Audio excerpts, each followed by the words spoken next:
Tell me the number one thing you want to focus on. Look, we want to focus on working for Virginians and doing the job that the Attorney General is tasked with doing, which is protecting us, working for us, fighting for us. And Jason Miyares hasn't done that over these last 3 years, and in particular in these last 5 months, when the administration in Washington is making us all less safe and less secure. Federal workers are under siege, and they've not done a single thing to protect us and to do the job that he was elected to do, to live up to the oath that he took 3 years ago, to the Constitution of the United States, the Constitution of Virginia, and to every single one of us. And so I think that is going to be our main priority as we move into the fall and talking about what we can do in this office and what we've not been getting out of this current administration. What things do you think we need more so in the area of consumer protection? Where are we Well, look, falling short in that area? oh, and in every sense of the word, we are falling short. We should be going after the price gatherers, the big pharmaceutical companies, the corporate polluters, the corporate landlords, the folks who are making us all less safe and less secure.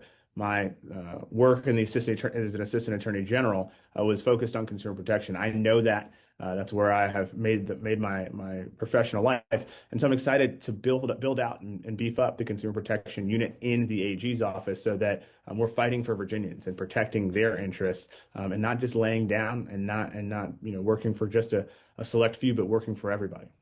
Look, we want to keep our communities safe and we want to protect our children. We want to protect access to healthcare. And right now, you've got this bill working through Congress right now with significant cuts to Medicaid, Medicare, and Social Security. And so I think a lot of Virginians are really worried about where their healthcare is going to be after this thing gets through Congress and the president ultimately signs it. And so the AG's got to step up and protect Virginians at every level. And this is yet another test to see whether or not Jason will do his job. I'm hopeful that he'll protect us, right? I voted to expand Medicaid back in 2018. It was the most consequential vote I took as a legislator. And so I'll always fight to protect people's health care, and I'll always fight to protect children and protect families. That's why it's been so important for us over this campaign to make sure that Virginians know that we will put them first. We will fight for them because we have a vested interest in this. I have two young boys myself. Charles is 3. Zach will be 1 next month. And so we want to make sure that every family across this Commonwealth knows that we've got their back. I think the story, right, for Virginians across this Commonwealth is to see how we're deploying our resources, right? Who's protecting Virginia families, who's fighting for their livelihoods when times are tough and their pocketbooks are being squeezed. I want to make sure that Virginians know that we've got their back. We'll always make sure that we're putting them first. It's certainly, again, the AG's prerogative to do what he wants. He's the elected officer right now. I'm going to go beat him in November, and we'll have a really different way of doing things. And I think Virginians are receptive to that idea and our message. And so I'm excited about what the future is going to hold. But again, we want to make sure that everyone knows that we're going to do the job, do it well, and do it for them as it's intended to be done. When it comes to some of those hot button issues like abortion rights, where does your office, or where will the Attorney General's office stand in the fight for reproductive freedom?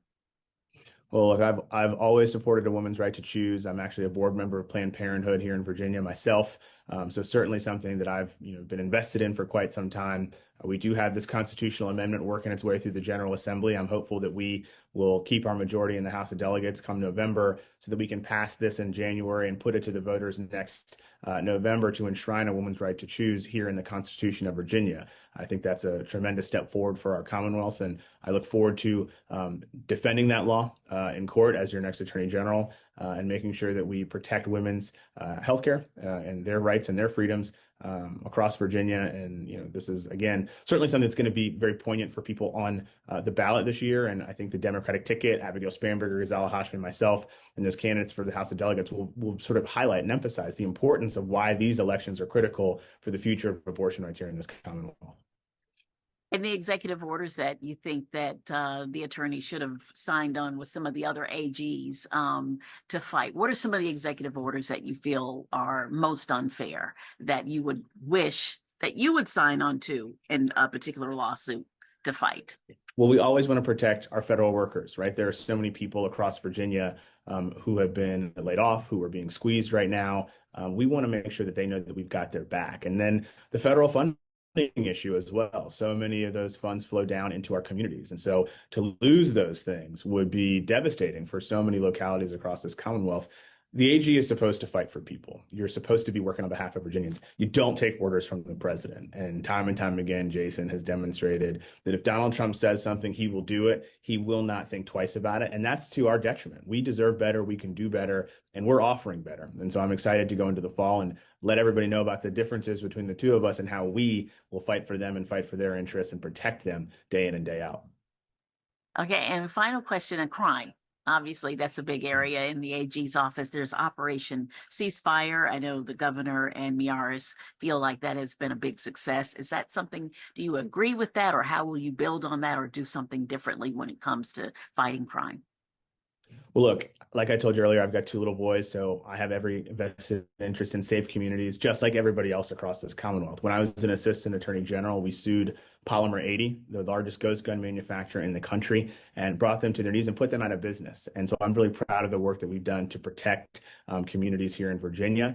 And I'll continue to do that as your next attorney general because, again, safe communities is not a partisan issue. We all have skin in this game. And so we want to let everybody know that we've got their back and that we will continue to make Virginia a safe place for families for the long-term future.